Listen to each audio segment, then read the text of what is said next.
Hace 65 años, el asesinato de un hombre nos grabó una fecha en la memoria del desastre. 9 de abril de 1948.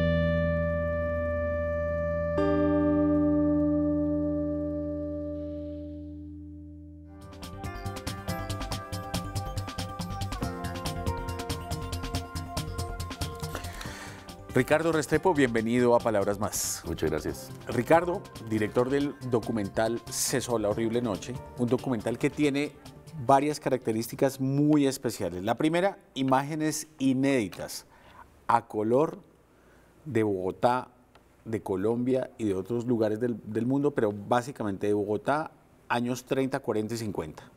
Eso, digamos, ya de por sí hace que este trabajo sea muy especial. Segundo lugar, incluye unas imágenes impresionantes, reveladoras de lo que fue el 9 de abril de 1948, el Bogotazo. Filmación en cine a color, hecha 3 días después, los 3 días siguientes al 9 de abril, al asesinato de Gaitán. Y en tercer lugar, la relación que existe entre el camarógrafo que hizo ese material y el director del documental, que es su nieto. Entonces, Ricardo, quería, antes de empezar a hablar específicamente de ese documental, empezar por preguntarte de dónde viene el gusto por el cine documental, por la historia, por esta mezcla tan encantadora de información que constituye este género. Pues primero, gracias por la invitación, Álvaro. Y sí, yo creo que heredé un cromosoma muy interesante de parte del abuelo paterno, en este caso, aunque el materno también fue médico. Pude haber estudiado medicina como lo hicieron algunos de mis hermanos, pero por alguna razón me incliné más bien hacia la imagen fija primero y después la imagen en movimiento.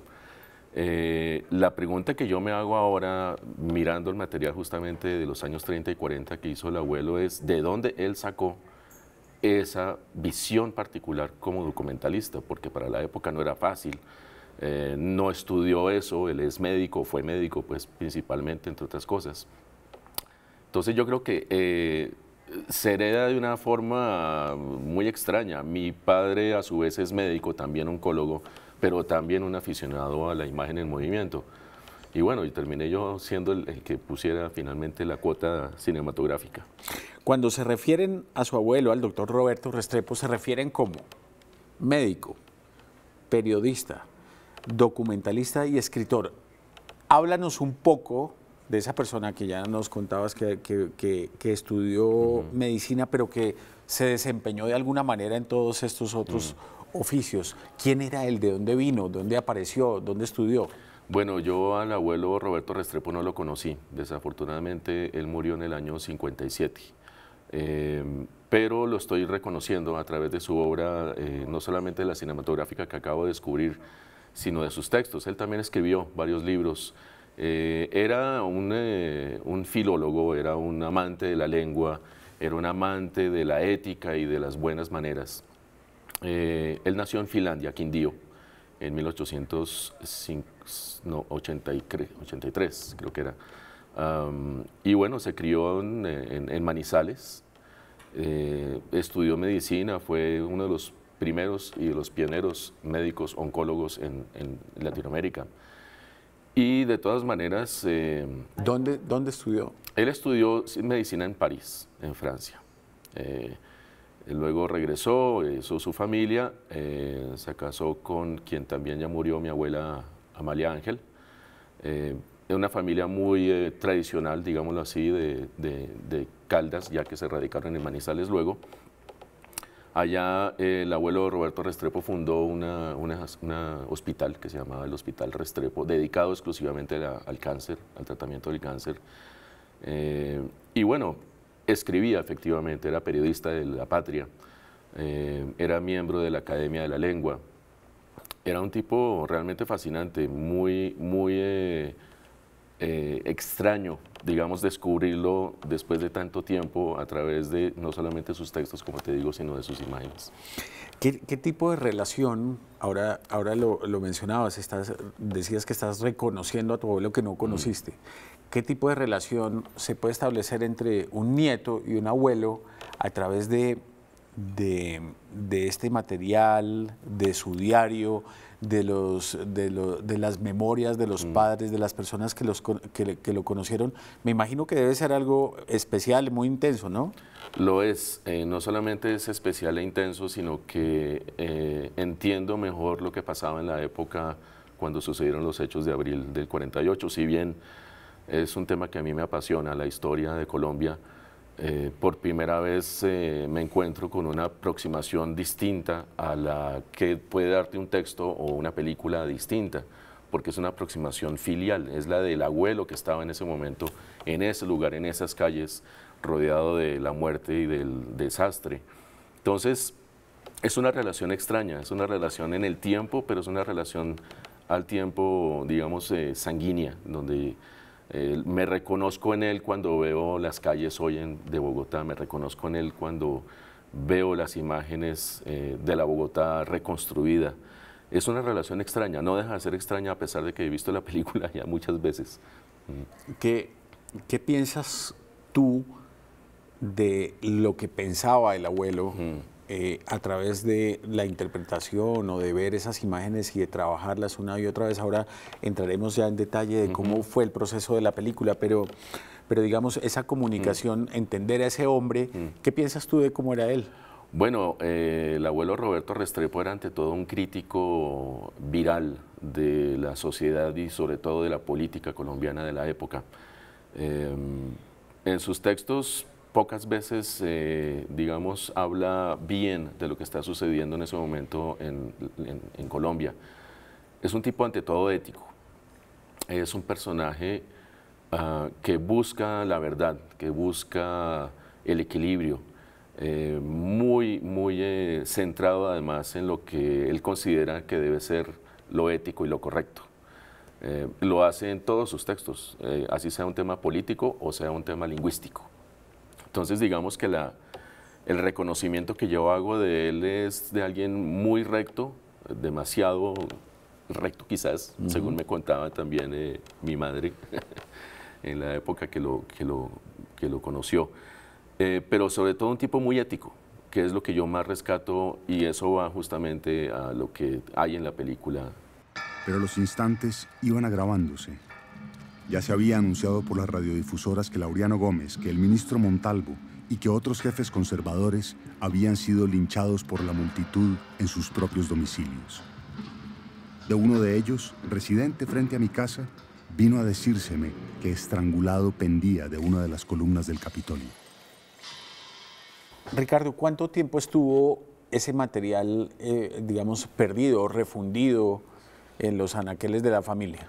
Pues ese material lo encontré el año pasado, o sea, en el 2013. O sea, pasaron varias décadas. Pasaron 60 años. O sea, desde que lo filmó, el primer cuadro lo filmó en 1935. Hagamos cálculos, son 60 y pico de años. Y el último lo filmó en el 50 más o menos. Bueno, hay una cosa que es técnicamente muy interesante, y es que estamos hablando de que hace 60 años había un señor que era un médico que filmaba a color en Colombia, cuando, digamos, el poco material audiovisual que hay de la época, pues obviamente, y específicamente del 9 de abril, es todo en blanco y negro, pero ¿cómo fue que él se metió en este mundo que no era un mundo fácil desde el punto de vista técnico, de tener una cámara y de tener una película a color y de filmarla y de mandarla a revelar y de traerla, porque me imagino que ese revelado no se hacía en Colombia en ese momento? ¿Qué pasó con él y por qué se metió en eso? Álvaro, yo me quedé con las ganas de preguntarle al abuelo cómo terminó haciendo lo que hizo. O sea, ahora me imagino, por lo que también vi de parte de su material, él empezó haciendo fotografía. Entonces me imagino que en algún momento tuvo la oportunidad en uno de sus viajes en Estados Unidos de tener acceso a una cámara de cine. Seguramente la compró en Nueva York, me imagino yo. Y de ahí en adelante, pues era una goma muy difícil, ¿no? de quitar y complicada, pero costosa también. Entonces, me imagino que fue por ahí. Bueno, ahora sí vamos a cómo se encontró ese material que estuvo perdido casi 60 años. ¿Tú sabías que ese material existía y estuviste buscándolo mucho tiempo? Sí, cuando yo decidí seguir el rumbo de la cinematografía como estudiante, ya sabía que ese material existía por relatos que me había hecho la familia, o sea, mi padre concretamente y mi abuela cuando todavía vivía, de que en abril del 48 ellos estaban en el centro cuando sucedieron los hechos y que mi abuelo había salido a filmar. Claro, primero como médico a atender a los heridos, pero segundo a filmar y eso me causó mucha curiosidad. Yo siempre preguntaba, ¿y ese material dónde está? Y nadie me daba razón, lo busqué durante mucho tiempo en distintos lugares de la familia y llegó un punto en donde yo perdí la esperanza y dije, bueno, de pronto se quemó en una de esas casas o bodegas que tenía el abuelo en el centro. Hasta que por razones del destino en donde tuvimos que desocupar el consultorio médico que también había heredado mi padre y su hermano, o sea, mi tío. Al final, el último día, aparecieron las latas. O sea, eran 24 latas de 16 milímetros. ¿Tú estás ahí cuando aparecieron? Yo estaba ahí. Y un poco de cajas de película de 100 pies más cortas. Claro, la sorpresa fue increíble. Yo sabía que el material debía estar ahí. No sabía qué había, pero sabía que era una joya. Y cuando lo abriste y viste, o sea, ¿cuál fue la primera imagen que tú viste de esa película que estaba ahí? ¿No te aguantaste las ganas y lo abriste o qué? Claro, y eso es una cosa que los que hacen archivo te lo prohíben hacer. Tú no puedes abrir una lata después de 60 años porque eso tiene una cantidad de componentes químicos que, bueno, te pueden hacer daño y le pueden hacer daño a la película, pero efectivamente la curiosidad era demasiado grande. Lo que vi en la primera lata, en los primeros cuadros, eran imágenes familiares. Reconocí a mi padre de 5 años y decidí dejarlo ahí. Mandé digitalizar una primera lata que era esa. Ahí vi el material y eran efectivamente mis tíos y mi padre en Manizales en los años 30, 40. Y luego seguí el proceso buscando financiación hasta que encontré pues, que finalmente sí había material de abril del 48. Bueno, te invito a que hagamos una pausa para volver a hablar ya de lo que significó y cómo se hizo este documental Se soló abrir la noche.